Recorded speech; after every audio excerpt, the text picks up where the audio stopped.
Hey minions, welcome to Crank It Up. I'm Jim Price, and on this episode of the Gauntlet, I want to talk about fairy sharks.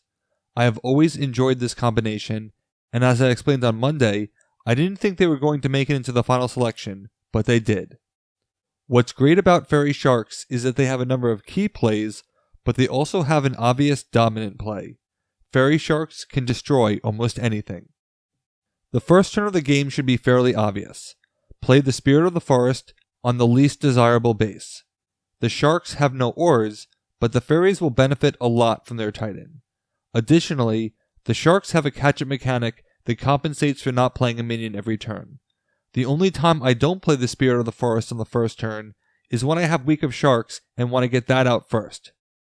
The Spirit of the Forest gives the fairies very good card draw. Fairy Ballet is a free 3 cards. Puck is always an extra card. Magic Acorn is a free card that forces a discard. As I mentioned before, the sharks already have Week of Sharks and 2 copies of it, so they will have an extra card per turn on most turns. Having extra cards is great for 2 main reasons.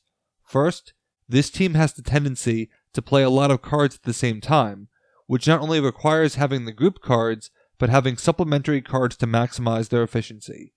Second, they lack recursion, so drawing most of your cards and possibly resetting your deck is the best way to circumvent their weakness. When you draw a lot of cards, you should be able to reach your 4s, and that's where things get brutal. Glimmer is fantastic, one of my favorite 4s, and she can stall the game so much. -4 power to any minion, which is a near automatic play every turn to slow the game down to your tempo. If you draw the other 4 instead, the Great White, you can stall the game by shredding opposing 2s. But if you draw both of them, you can combine them to create a mobile killing machine. The Great White can combine with Glimmer to destroy any minion of power 6 or less. It's highly unlikely that a minion of greater power would exist in play for much longer, as I'd rather just use that power and edge out my opponent. But there are additional cards that can make it possible as well, should you need it. Annoying engine minions? Destroyed. Minions who grow over time? Destroyed. In addition to costing a player valuable minions, you can build up one of your minions with Chum, which is a global reaction. The minion does not have to be destroyed on the Chum base. The Hammerhead is local, but this is a 2-player game with 3 bases. After a while, you might have a Hammerhead on every base. I mentioned before that fairy sharks tend to play cards in batches. Fairies have a lot of extra plays between the extra minion from Titania and the extra actions from Puck. Blood in the Water can give you an extra minion of power 3 or less, like a Puck, and several Makos can trigger from a single destruction. While it's easy to drop a lot of minion quantities, it's not necessarily efficient. But fairy sharks can make use of an intriguing fairy card in Enchantment, which can give +1 power to all minions on a base. While this actively makes it harder for Great White to destroy something, there are 2 advantages. First, Great White has obligatory destruction, which can backfire if it moves there. It can deprive you of power needed to break the base, or force you to eat your own minion if it's the only target. Second, Glimmer's power reduction is so strong that you can still drop most minions into Great White's range. This means that Makos or Pucks played as a consequence get the boost from Enchantment. Of course, you could always play Enchantment after, but I like to play Enchantment as bait to get a few minions on that base, then send the exact amount of power needed to break a base. If I can conserve Makos, I can use them for the next Great White and Glimmer pairing. If you have a lone Tinks, I like how Ladybug can transfer itself to Tinks to ensure that it survives the destruction. If you needed to ensure that someone else was not destroyed because you need the power, you could transfer it to them for no tangible power benefit. Not every power negation has to lead to destruction. You still have Daisy Chain, a fantastic action, which combines well with Tinks for a 4-point swing. Enchantment could also be used as a massive power negation as a form of area control. If you need to make someone overpay on that base, you can stay off it completely, knowing that you can stage minions on another base and selectively pick off minions as needed. Of course, there's always the mass destruction route. Puck can give you extra actions, so Enchantment and Feeding Frenzy can be played on the same turn for a mass destruction of power 3s. When you can keep many minions off the board, potentially 2 or more per turn, you can remove minions faster than most opponents can play them.